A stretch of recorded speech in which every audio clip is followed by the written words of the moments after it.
Hans Kammler was born on August 26, 1901 in Stettin in Germany. He would eventually rise to become an SS general, and not just any SS general. He would eventually be put in charge of the German rocket program, construction and head of the German jet aircraft production as well, and head of the SS Wirtschaft und Verwaltungshauptamt and Sonderbevollmächtigte 2 and Army Group 15. After his initial schooling, he volunteered for Army service in 1919, and he served with the Hochbach Freikorps from 1919 to 1923.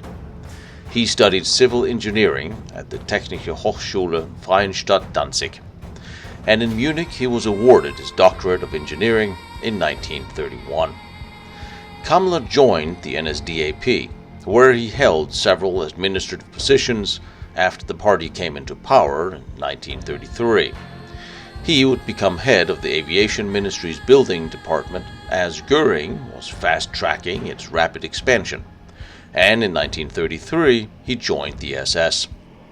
That year he also became head of the Reich Bund Kleingartner und Kleinschneiderei under the Reich Chancellery, the Federation of Gardeners and Small Homeowners.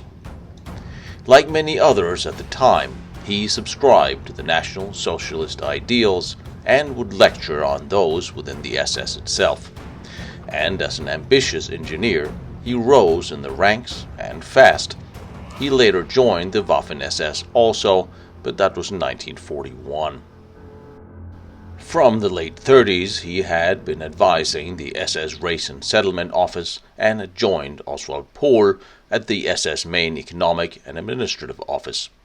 Kammler was then released from his duties as advisor to the Reich Commissariat by Himmler himself, so now his technical and managerial skills could be fully utilized by the SS, and he would soon become Pohl's deputy.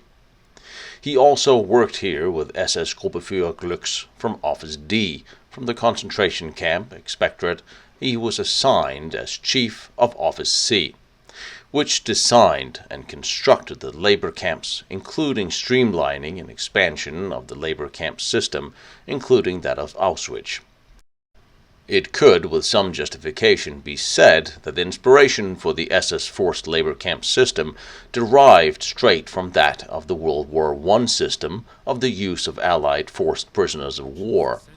It eventually, however, grew into a massive system of over 11 million prisoners and forced laborers. Kammler did not invent this system, but he took full use of it later for his construction duties. Kammler was involved in all major building projects of the Reich, and his promotions, decorations, and responsibilities continued rapidly. After the war, Himmler's assistant, Werner Grothmann, stated that he was amazed that Kammler managed to achieve everything he did. He was tireless, dedicated, and exceptionally talented, and according to Grothmann, he seemed to be everywhere, doing everything. By early 1944, the Allies had achieved air superiority over most of Germany, and the bombing of large German industries and cities had occurred almost daily, day and night, from 1942-43. So in an effort to now ensure the production could continue, part of the German war industry would be moved into existing tunnels or old mines. The need for space, however, was far greater than these alone could provide. So bomb-proof bunkers and tunnels were also constructed, not to mention the many U-tunnel systems that was constructed, if only for storage. Many of these had already been constructed from before the war. Where valuable know-how had been gained in how to construct these, that would become far more complex as the war took place, and Kammler would be in the center of this construction. Some of these are far more interesting than others, but combined they give us a very good idea of how complex underground bunkers and facilities were constructed. On one hand, they could be as simple as just sealing off a train tunnel through a mountain or a hill. By doing so, you have an almost ready-made safe place to work, or to large, deliberate constructions underground with kilometers of tunnels and workspace. It all started with the organization Tod, which was founded in 1938 and used for construction work within Germany and the areas occupied by Germany. In 1943, Xavier Dosch was Albert Speer's deputy and thus the head of that organization.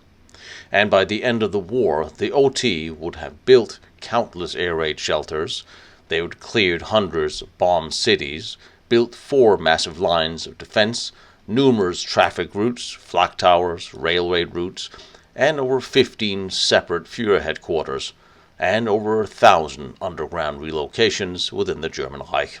In the summer of 1943, air raid shelters for the civilian population in the Reich was being built, and also the construction of bomb-proof underground relocations for the armament industries in the Reich had begun. Kammler was at this point involved in building some of these shelters and underground factory tunnels, both for the SS and with the involvement of the OT, as the SS utilized OT labor and services as well for their projects, as well as having their own. The OT was broken down into administrative offices, various office groups, and various local task forces. It is important to note that the Tod organization did not belong to the Wehrmacht, they did not belong to the party or the Reich building administration, although it was given authority, like management within the framework of these Reich ministries for armament and the war economy towards the end of the war. However, then the OT itself was not an authority, but acted independently in the same way the SS acted independently, and the Army, the Air Force, Navy also had their own construction brigades as well. This did lead to a whole lot of conflicts with the above-mentioned areas, because the Wehrmacht and the German Labor Front, DFF, saw their influence dwindle more and more, especially since more staff was contracted and transferred to the OT. So we're looking at a Reich Ministry for Armaments and War Economy as the key here. The labor deployment of forced labors was handled by Fritz Sauckel, who had been in his office since 1942. He recruited the workers for Speer's ministry, also General Kammler, who's responsible for the construction of many of these underground armament production facilities. However, this did not occur until Kammler took the position in 1942, and it was not just because of his skill set he achieved these positions at such an early age. There were problems within the Reich, as you can imagine with such a complex bureaucracy, the setup and the infighting within German leadership. At this time, Hermann Göring's star was falling rapidly, as he was unable to keep the Allied air forces from destroying German cities. However, as his deputy, Hitler kept his hand over Göring, even after the fiasco at Stalingrad, which to some degree could be blamed on General Januszek, who had been the initial one to promise that the airlift could be done. However, it was a dangerous time, and everybody knew it. Something had to be done. And Göring was running out of generals to blame, so of course a collaboration between the SS and the Air Force now became paramount, because the SS could, through their resources and the brutal execution, be far more efficient than it was apparently possible for Göring's staff alone. So of course an SS officer, who was a talented engineer, could be brought on board.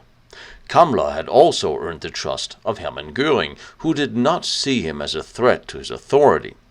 He was somebody who had already worked for and familiar with the Air Force and with Speer. And that is how Kammler was put in charge, because this needed to be done, and it needed to be done now and efficiently. And this was the general's time to shine. Now, Kammler and Speer worked closely together because of the increasing air raids.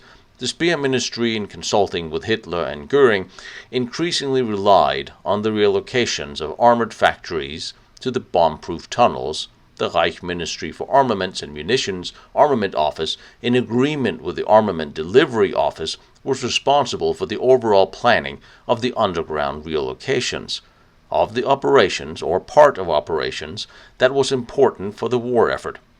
You clearly see bureaucracy have a place here. Now, ordering a transfer of a factory or industry for underground relocation required the approval of the Armaments Office, a relocation order in relation to the relocating company, and the receiving company were arranged accordingly to a specific pattern by means of special relocation notices. The weapons offices, the Wehrmacht branches, the SS, or the armament companies themselves, or other leading bodies could be subject to relocation. The relocation decisions obliged the company, among other things, to the following measures: to accelerate build-up of backup capabilities, plans for a permanent maintenance, an increase in contingency capacity if the Reich made the demand, the greatest possible protection of the previous stock of the allocating underground facility and its structures, and that the company would evacuate the facility again if the Reich made the demand. The receiving company was obligated to start the transfer of operations to enable it to continue production to the extent required on the basis of the transfer notice. Upon request, compensation for damage was granted by the Reich. This was reimbursed to the relocating company for any expenses or damages that arose as a result of reallocation. So if they broke something moving, the Reich would actually reimburse them. The company receiving the allocation notice was granted compensation for unavoidable expenses, ongoing additional costs, and loss of income. It was business after all, and it was still better to move than to be bombed by the Allies. All additional funds were reimbursed for costs required to resume original production after the termination of the opposite relationship. In other words, they would also be compensated when they had to move back home to their original factory site, as would be expected after the war was over. In the process of underground relocations of industrial plants, the Reich Ministry of Armaments and War Economy played a central role. All reports from the cave tunneling staff, which were researching the suitable subterranean cavities throughout the empire, went directly to the Reich Ministry Administration Center, for the armament companies also sent their requirement reports directly to the Reich Ministry. When the bomb-proof tunnels were signed to the company, there was a long list on which the importance of the respective companies were noted. The Jäger program that Kammler would eventually lead, the V-weapons program, the Kessler program, the Geilbert program, as well as the repair program, had top priority on this list.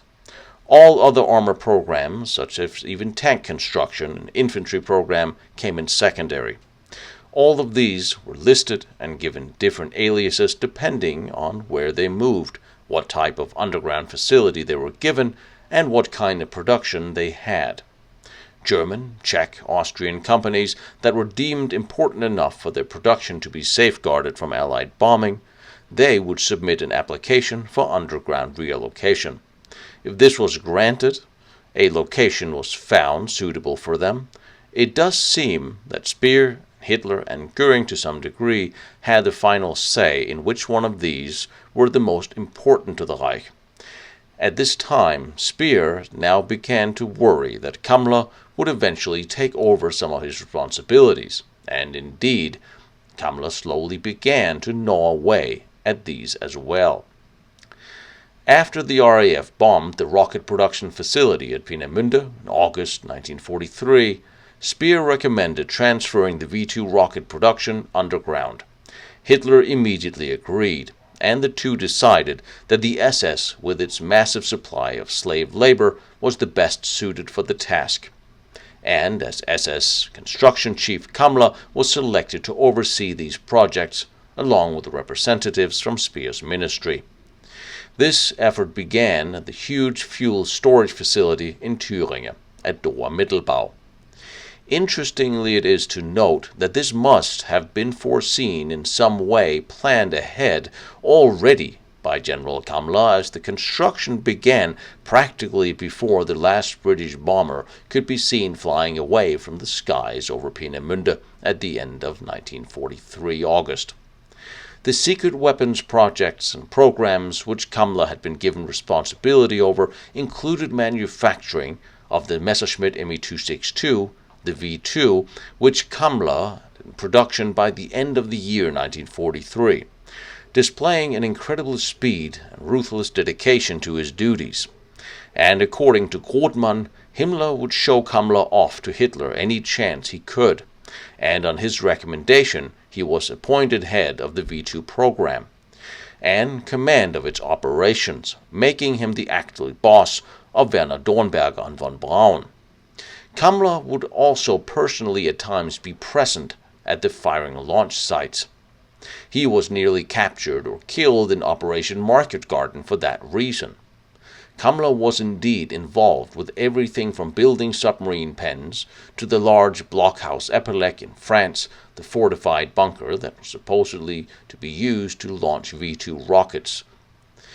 And, with Reinhard Heinrich now dead, Kammler was the rising star of the SS. It was indeed said, people at the time, that within the SS it was a good idea to stay on good terms with him, and they would bring him an occasional gift if possible. Unfortunately, his family rarely saw him, as he was constantly on the road working. Under the SS, some very exotic research took place, much of which we still do not know much of today, nor about the locations this took place. But it is important to note that a lot of special research had begun before the war started, and was carried out by a lot of different industries. Of course, the most notables were the AEG, Siemens, IG Farben, and under a lot of different universities as well, from the Kaiser Wilhelm Institute that researched nuclear power, and those in Austria as well, all with links to the military or military industries, of course. And the military itself, under different branches, carried out a lot of different testing and research, as did the Reich Postal Service, that was extremely well funded and set up under Manfred von Ardenne, on whose board Hans Kammler also sat. As the war went on, the SS would more and more begin to control the agenda and call the shots. And with that, General Kammler would eventually get into a position where he could oversee and coordinate all these different efforts. Since Germany had annexed Czechoslovakia, they took over the Skoda Werke, the biggest European weapons manufacturing plant, and special research sites sprang up everywhere under the Reich. Now at this time, General Kammler was just a construction engineer for the Air Force, not even a general yet. We must remember that it was Hermann Göring who actually took over possession of the Skoda Werke and set up the research staff, and before that had constructed large industries in Austria, such as those in Linz. And after the annexation of Austria, it was only a few years after that Kammler was in a position to take charge of these special places. And clearly there had been a collaboration between the Air Force and the SS for the longest time. Göring and Himmler would continue to go hunting together throughout the war. We clearly see this collaboration in effect in places like Gusen in Austria, where the Air Force commissioned the Bergkristall tunnels from the SS, after they had cut their teeth on their first independent SS tunnel construction project, the Kellerbau, and countless shelters for civilians built in Linz, ordered by Hitler, built by Kammler. Kammler at this time had hired engineer Emil Fiebinger and his Austrian firm to construct and deliver huge underground facilities for production and research throughout the Reich.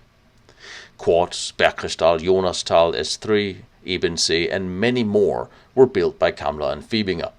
And after the war, Fiebinger was hired by the U.S. Army engineers to consult on the building of underground launch facilities in the U.S., based on his wartime know-how gained working with Hans Kammler.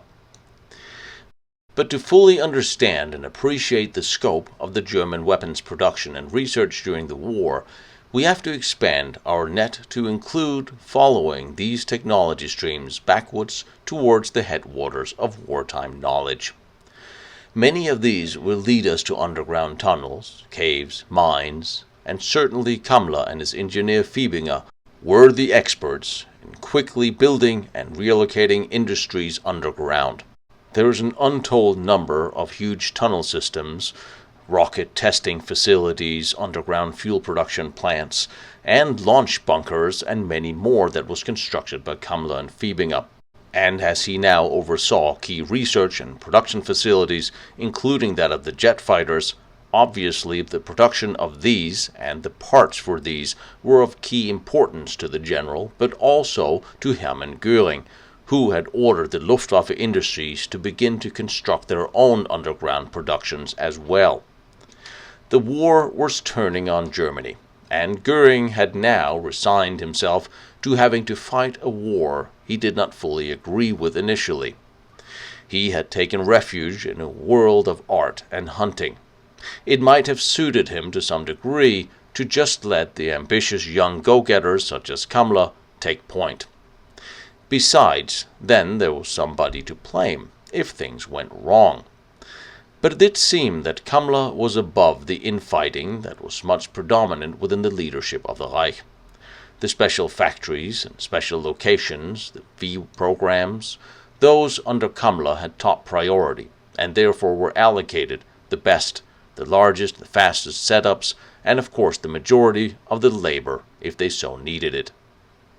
And even Speer was impressed, and he made Kammler his representative for special construction tasks. Now Speer himself was a politically savvy operator, and he must have believed that by hiring Kammler on board, he would reciprocate with Kammler being satisfied just by working with the ministry's main construction committee. However, in March 1944, Kammler had Göring appoint him as his delegate for special building under the fighter aircraft program, which made him one of the war economy's most important managers, and robbed Speer of much of his influence. One should never underestimate the ambitions of a driven man.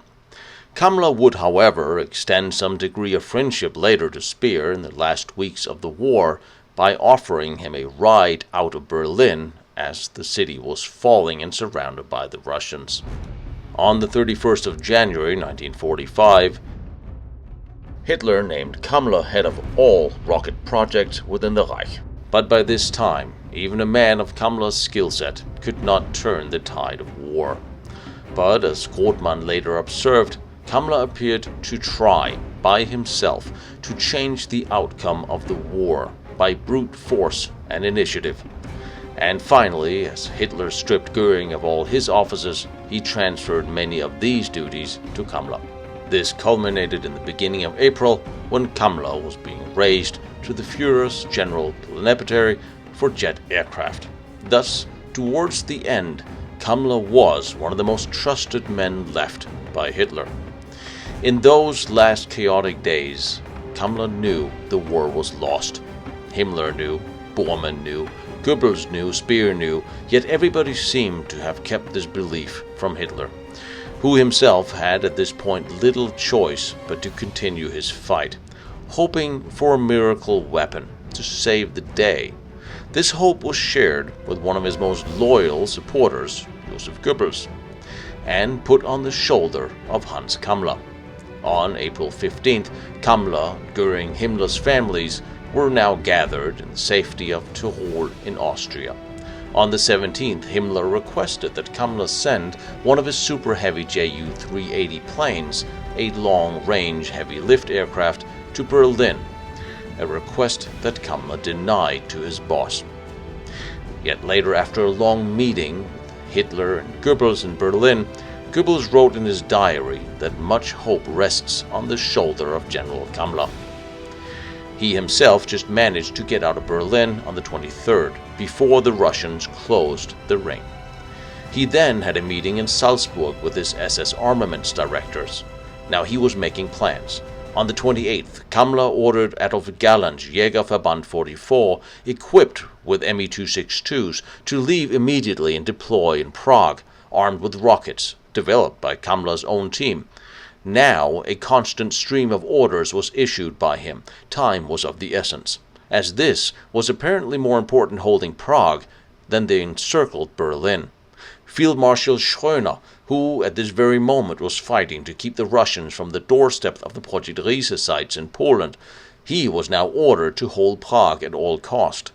With Hitler's approval, Kammler ordered the Peenemünde scientists to Oberammergau in Austria, towards the American advance, and he made arrangements for the huge underground rocket factory at Dora Mittelbau in Thüringen to be turned over to the Americans intact, and for the rocket scientists to surrender to the Americans. Kammler must now know that Berlin was lost, and Hitler the same. He was actively disobeying orders from his boss Heinrich Himmler, and just 1 month before, the British Air Force killed 9,000 civilians and forced laborers in Nordhausen, trying especially to kill him.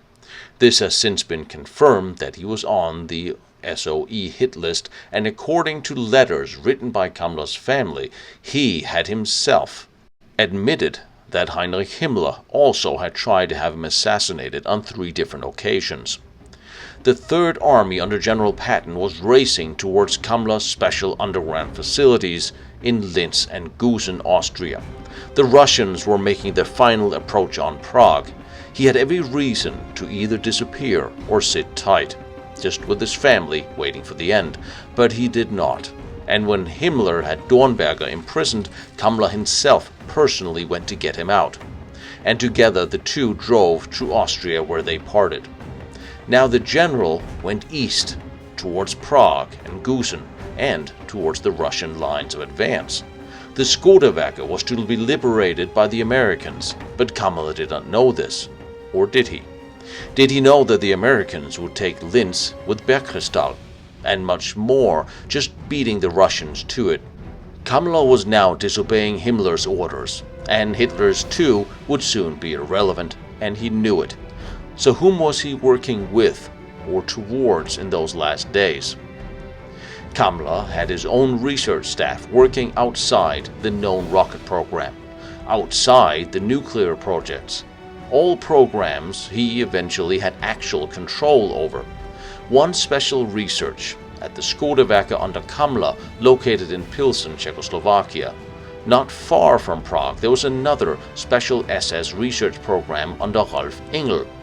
These were both busy collecting documents and packing it up before the Russians arrived. It appeared that they all headed towards the SS Pioneer School under the command of Emil Klein, located in Hoadischko. And from there, they either hid something or fought their way towards Linz and Gusen, where Kammler was last positively identified seen.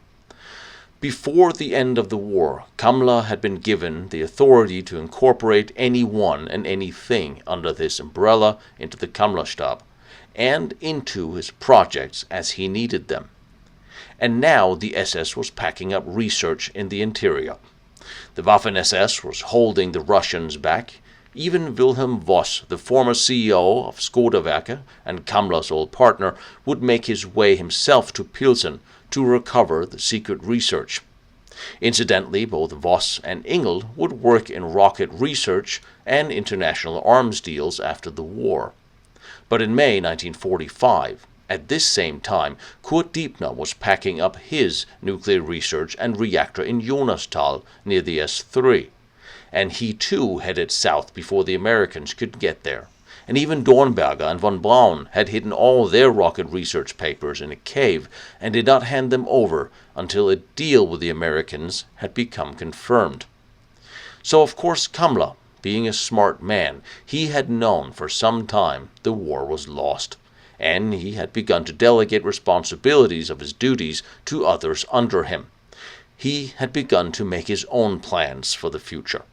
Kammler's wife and children were relocated to Upper Austria to await the end, as he himself raced around Austria, Germany, Czechoslovakia, finalizing his secret plans of what appeared to be a planned handover of certain assets to the Americans and the hiding of others. I have in previous episodes gone over Kammler's last known months, and despite some 14 different accounts of his death, as none of them are correct, there is no reason to recite them. From an acquaintance of William Donovan, the founder of the CIA, I have personally been informed that he had been instrumental in bringing Kammler to the U.S., where he remained and worked under an assumed name. I will share these details as soon as they are confirmed by separate sources.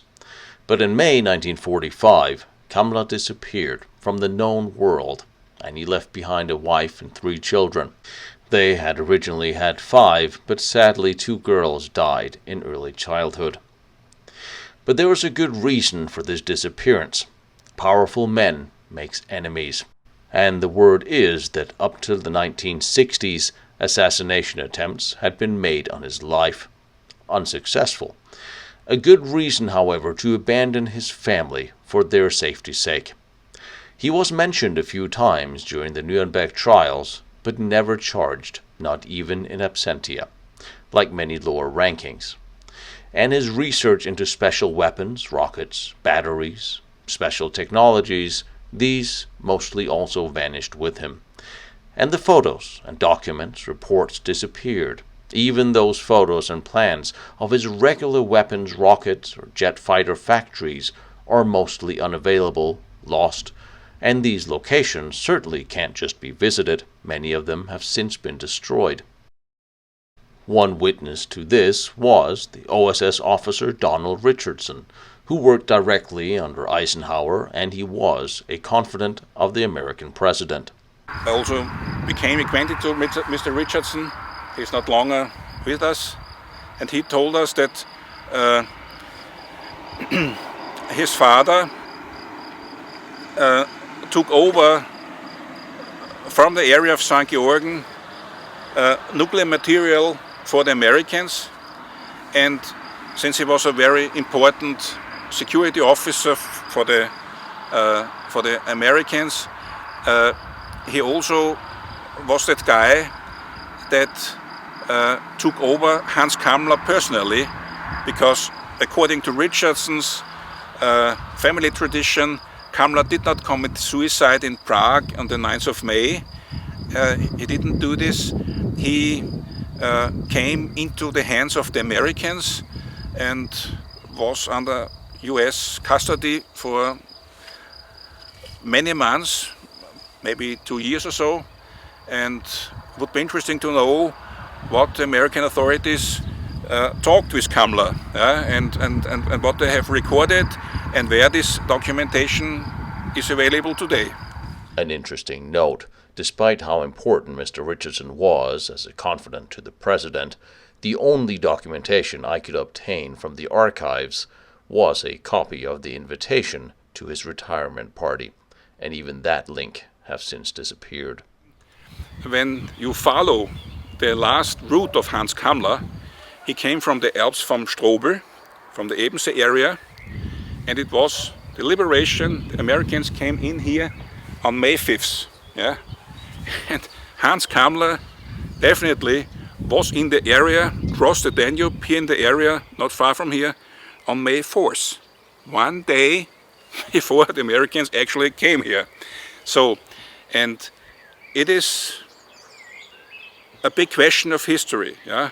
Whether the first handshake of Hans Kammler and the Americans took place on May 4th or May 5th in this area. But it is clear that it must have been in this area. May 4th, he crossed at Enst, the river, yeah, to the Mauthausen-Gusen St. Georgen complex, yeah, and then he disappeared. Yeah. There are documents that reveal that General MacDonald considered, especially Bergkristall, as one of the most important strategic underground plans of Nazi Germany, because they're very likely linked to a new design, and he wrote the rocket-propelled atomic bomb. Yeah? During the war, Hitler had concentrated more power to Hans Kammler than he had ever entrusted to any other single person, or as far as I know, to any other individual had ever achieved in any other country since. He even gave him authority to arrest anyone regardless of rank who interfered with the execution of any orders he may have issued. Kammler had won his spurs by a long run of successes, and by realizing never before tried seemingly impossible projects at speeds not before thought possible. I always did like the analogy that if Kammler had been born in ancient Egypt back in its heyday, he would have been the one who would have built the pyramids for the pharaohs. Except he would have done it twice as fast. He was ambitious, exceptionally diligent and hard-working, and it could be speculated that one of the things that makes the general such an interesting person today, besides the fact that his disappearance is still a mystery, is that we can see him in the light of a militant adventurer. Despite him working within a dictatorial system, one can still see Kammler as a man who forged his own way, almost a renegade. Which makes his life after the war so fascinating, because we can suspect he continued that life somewhere else, working with someone who yet has not wanted to admit that they actually took in this talented engineer. A man who could do anything he was tasked with, or certainly force his way through, or make sure others did it for him. He did go through quite a few foremen, as he was a tough man to work for. His standards were almost superhuman. Quoting Kortman and Speer, his energy in pursuing his projects that he saw necessary in order for him to salvage his country as the war was turning. He had expressed privately that he felt it was his dream of saving Germany with his technology. That does explain part of his drive, and given the final day's activity, he did not slow down. But knowing the war was lost, he must now have been operating out of a new plan. People like General Kammler makes plans. And since the war, many documents have come to life that supposedly are from the American or other archives, citing how Kammler was surrendered to the Allies, one citing May 6th, one document I presented myself, but have yet to find the matching identical copy in the archives with the proper stamps and marking. But much other correspondence within the Allied communications have documented Kammler in Allied hands. I firmly do believe that Kammler surrendered on his terms and did a collaboration agreement with the Americans. Now much have since been said and written about General Hans Kammler. However, one story that I always remember of him is one that was personally told by a man close to the general. That after having witnessed the execution of 126 women and children, he for the rest of his known life continued to have nightmares about what he had witnessed that day. Now I will never meet him or know him in person, but this little single note tells me that despite it all, inside the SS uniform was a human being, one whose fate deserves to be told in full, for better or worse. It also reminds me of the old saying that the difference between politicians and soldiers is that soldiers has to do the unthinkable, while politicians have to get the soldiers to do the unthinkable for them. Behind me is Vanna von Braun's first test stand. Down the road is Dietmar's nuclear reactor. Over there is the Maginot Line and all its amazing forts. I'm visiting them all and I'm bringing them to you. So I really appreciate you like, follow, and share what I'm doing, trying to document all these important historical locations. And if you feel like you want to watch more pictures or documents that I use for these, go to lostbattlefields.com. And if you feel like helping me out with my travels, because gasoline and travel and airfare is expensive, my PayPal is there, protectionserviceint.com. You are more than welcome, but you don't have to. I appreciate all your support and all your help, and I love seeing these locations, and I love bringing them to you.